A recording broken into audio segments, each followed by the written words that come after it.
सर्वांना माझा नमस्कार। लाडकी बहीण योजनेचे पैसे कोणत्या जिल्ह्यात येणार ते मी तुम्हाला स्पष्ट सांगतो। तुम्ही जर चॅनलला सबस्क्राईब केलेलं नसेल तर चॅनलला सबस्क्राईब करा, बेल आयकॉनला क्लिक करा।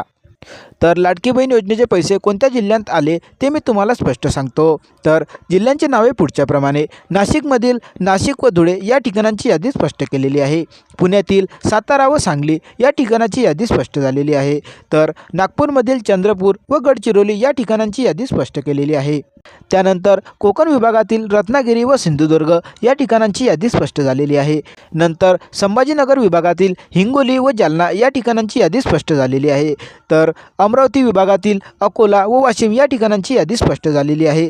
तर या सर्व जिल्ह्यांची यादी स्पष्ट झालेली आहे आणि या सर्व जिल्ह्यांत लाडक्या बहिणींचे 2100 रुपये त्यांच्या खात्यात काही तासातच येणार आणि राहिलेल्या जिल्ह्यांत काही दिवसातच त्यांचे पैसे पाठवले जातील।